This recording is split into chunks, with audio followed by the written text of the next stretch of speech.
My name is Jeff Miller. I'm from Palmer, Alaska, and we're sitting in the beautiful, beautiful town of Palmer right now. Behind us, we got Lazy Mountain and then Maginnis Peak, which are training facilities for sheep hunters. There's actually a race derivated by sheep hunters, the Copsacks, right there on the top of that mountain. And we're here today to talk about Myles' awesome trophy that we've got here in front of us right now. And this is a long story that I could probably spend hours talking about in the making. But the key to this beautiful ram is, this ram's name is Apollo. And Apollo being the son of Zeus. We were hoping that we could have found Zeus, but Zeus, the last time I saw him was probably 4 or 5 years ago. And I was with my daughters, and he was in a place up called the Castle, and I always wanted to get a client up into the Castle.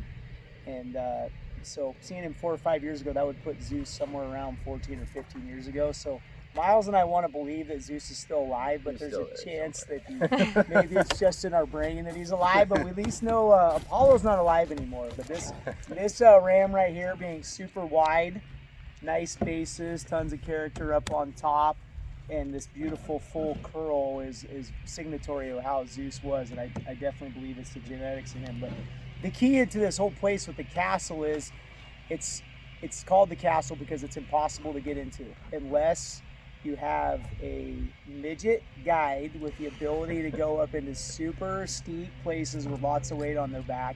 Then you can get your cowboy buddy up there with you, and you can get Apollo.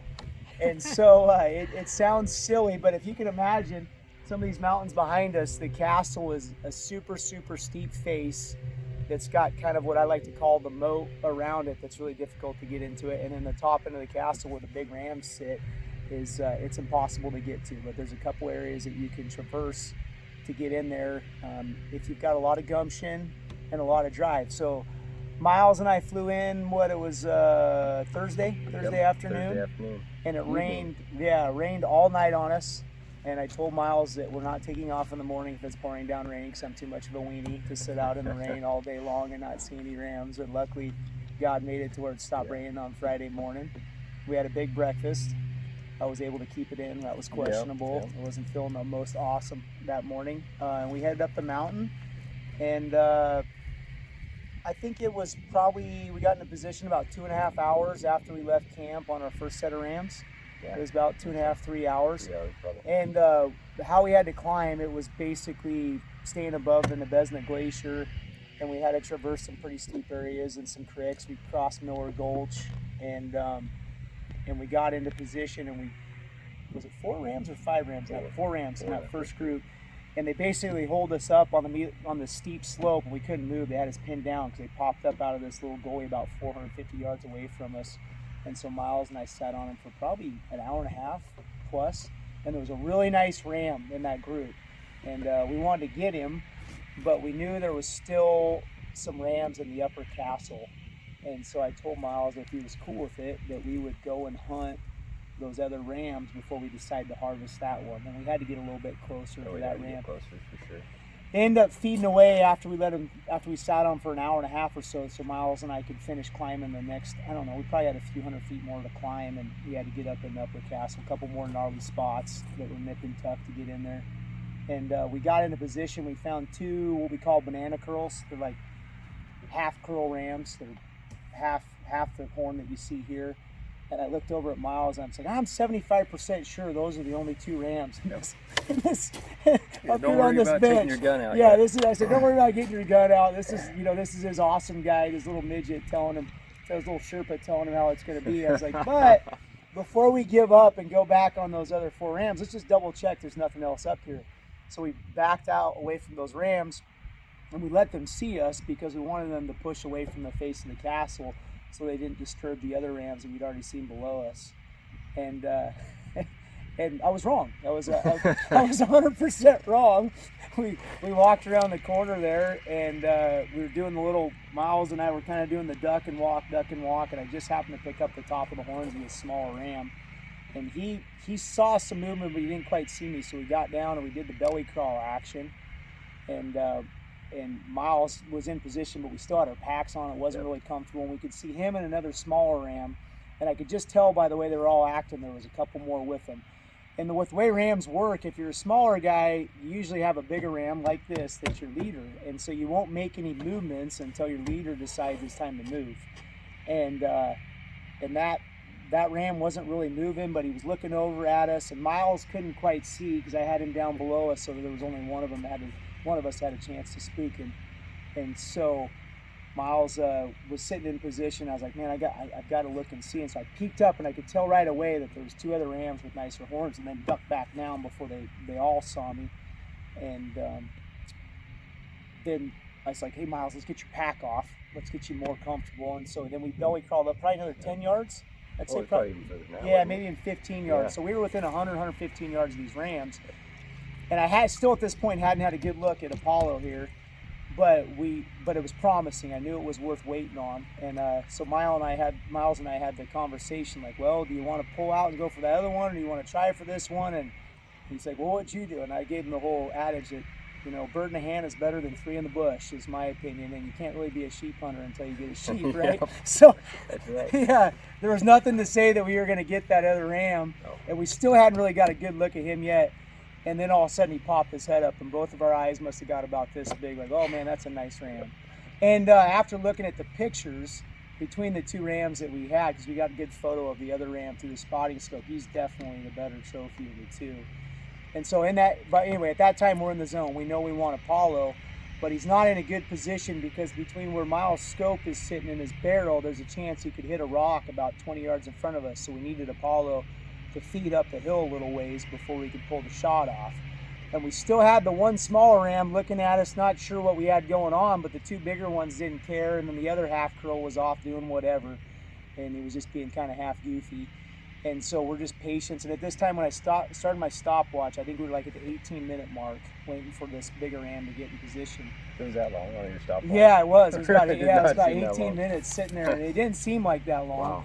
And so what I was super happy with, just like in the whole hunt, Myles is just really cool, calm, and collected, and he would just listen to my different ideas I had in the coaching in this scenario and just followed it perfectly. And he was sitting in his gun perfect with his bipod set up, focused on the ram, and we're just talking through the process, waiting for him to get up into position. And he got high enough, but at that time he had a pretty good look at us too. And so then he started moving out, and he wouldn't stop. And I gave him the old moose call. That's my go-to to get people to stop. It doesn't work with my wife when I try it, but it doesn't always work with my kids either. But sometimes it works for sheep, and it works for moose. But it slowed him down a little bit. And if you listen to the video, you hear me say some few choice words because I want him to stop. And then I tell Myles that he can take the Texas heart shot if he wants, because I just want to get a hole in this thing to get it to slow down. And Myles was dead on him, and as soon as he just turned slightly to a quarter away from us, he let it happen. And I was a horrible videographer. You get my words, but for some reason I moved to the left at the kill shot, but I catch him flopping down the mountain, and Myles made an absolutely perfect shot. Couldn't ask for a better shot at the most perfect time before he went over the hill. One shot, one kill, dropped him right in his tracks, and down the hill he came. And it was just pure elation. I mean, I was so jacked. Yeah. And the part I think that was the most exciting for me is it's been 7 years that I've wanted to get somebody in there, and the only people I've been able to get in there is my family, because my kids don't have a choice. They have to go wherever I tell them to go. And so to get somebody like Myles that was from more flatland country compared to what this is. Most definitely. Comparing Nebraska to the Besnas, the only thing they have in common is they start with an N. So it was pretty cool to get him up in there and to have him do so well. And anyway, we walked up to this beautiful animal, and you'll get to see some of the other pictures tied to it, but it's just a trophy and a half. To get a 9-year-old ram, and as you can see, he probably would have started breaking these tips off, so we got him at the perfect time. He was definitely in the prime of his life with his growth, and to make an exceptional harvest shot like that was a real amazing thing to be a part of. And anyway, so we got a bunch of pictures. It was too steep where he was at, so we had to drag him down to some flatter ground to work on him. And we started the process of caping him out and cutting him up, and getting more pictures, and went over, looked off the edge of the castle, got some Yeah. pictures there, got some Amazing. pictures of the glacier and all the mountains around us, and we really didn't want to leave, but we knew why the weather was good. We better get ourselves off the mountain, and then that's when the real fun began. So we had to, I think we figured we covered somewhere between 10 and 13 miles on the day. So at that point we'd gone whatever 5 to 6 miles, and now we had to go back the other direction. But I had somewhere between 85 and 100 pounds on my back, and Myles had every bit of 65 on his. And so coming out of those mountains, we were hoping to make it back in a couple hours, but we didn't make it back till midnight. So it was Myles slowed us down a lot. I got to looking around, and wow, it was steep. And going up, it's all right. You're always just looking up, focused on the trail going up there. No problem, it's just uphill, a little bit of work, But coming back down with that weight and these horns hitting you in the back of the head every time you take a step, and steep, it was unnerving. And so I had to sit down and just slide on my butt for quite a ways while he's sitting at the bottom, like, this guy at? I know the sun's going down, and because I was nervous. I wanted to get to that. Yeah, I wanted to get to the tree area in the daylight, because I don't like going through that bear area in the dark, just because it's never very much fun. Yep. And I was, but he was always just keep doing. You're doing the right thing. I tried to focus. If I looked up, I just, man, that'll take focus the breath on your away. little world. Focus on the little spot right there that you're headed to next, and boy, and without this guy to pack most of the weight. Oh man, and he just goes and goes and goes. That was pretty. I think the part that was cool about it though is Myles never stopped moving. That's the hardest thing. Most people will get choked up and they'll freeze up and they'll get nervous. But you just got to keep moving, and it just stinks because you're telling yourself that for 4.5 hours. But doesn't seem that long, but it's a long time. But it's 4.5 hours of being worried, maybe a little bit terror at times. You just got to keep yourself going. Terrified but not petrified. That's right. What I kept telling myself. And it's like when you're looking up at him, like, just step on the other spot that's not quite as terrible, but it's still bad. Yeah. That's like your advice to him. Said that a couple times. I can see that over there. It's no different. It's just like, you won't slip and fall nearly as far. I think I can catch part of you. And then the other part is Myles is pretty good. Like, rock, and then big old rock would be tumbling down past I was you. trying not to do that, but man, every time. Or grab one as it goes by and just tuck it back in there. Yeah. There was 4.5 hours of pretty big insanity, and the last, I don't know, the 0.6 of a mile was just brush beating us in the head, pitch black dark, cussing it, horns were hanging up. I made a mistake and took us down a hill that we should have stayed flat on, and by the end of it we were cussing being alive for at least I couldn't even breathe enough to cuss at that point. It was arduous, super arduous. Legs were starting to get tired, but we got back by midnight. At least we got back on the same day. We did. Yeah, we made it back on the same day. And we made bagel sandwiches. Oh, that was good. We had some Gatorade. And barely choked them down. Yep. And it was pretty awesome. And then I think one of the better parts is there was bear tracks all over. Yep. And we're staring at these in our headlamp, and while we're in this thick brush, and we've got dead animal all over us. We stink like dead sheep all over us, and we're walking through the dark and pitch black, and we're not probably making enough noise for the situation, but that's always in the back of your head. So anyway, when we made it back, we were able to get a couple hours sleep before they came and got us the next morning. But as I was flying out, that grizzly bear was right at the end of the runway as we got up. So he was only a quarter mile from us, from where we were sleeping there. But luckily we didn't run into him the night before. And not saying we would have necessarily been hurt, but it would have made it more eventful for sure. Would have added to the story. But moral of the story, trophy ram, exceptional hunter, exceptional hunt, a lot of hard work, and it was challenging. I was down a total, when I weighed myself, a total of about 11 pounds. So that's always, since what I started the season, so that's usually a pretty good sign that you had a lot of hard work going on. And it was really enjoyable. And I hope Myles comes back and does it again someday, maybe even with one of his kids, and keeps the tradition going on.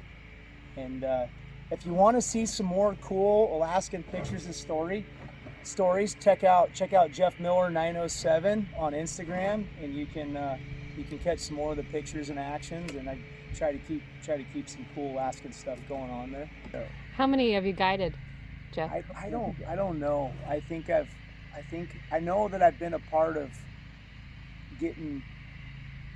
I'm over a couple dozen rams now, so somewhere between 20 and 30 people. Actually, I haven't sat down and that's counting friends and family and people. Always with Cole Ellis? No, I've done stuff outside, but the main guiding stuff I've done is been with Cole Ellis and the Ellis Big Game Guides. So. Should be said for Cole's flying. Amazing. I mean, yeah, there's not a better master guide in the state of Alaska than Cole Ellis. Yeah, just the way he's taken care of his area over the last 5 decades. His people. Yeah, just the quality of hunting, the quality of the area, the quality of the experience, to get to see the state historic preservation, site there with the old lodge and the blacksmith's place and just all the beautiful park, and it's an incredible experience. It's an amazing part of the world. Class act operation from Christy and Cole Ellis, and yeah, it's fun to be a part of the team for sure. My favorite part of this whole thing that you see with the Wrangell Mountain Rams is how wide they are. I call them the old Texas Longhorn of sheep. So this thing is almost from here to here is basically 30 inches wide, which is just amazing. A lot of the stuff you'll see in different areas will be tighter, maybe they'll be bulkier. We don't have as big of bases in the Wrangles a lot of times that you'll see maybe in the Brooks Range or even the Chugach, but this is a 13 plus inch base ram, which is super impressive. His length is 37 to 38 inches. It's just a really nice length on him too.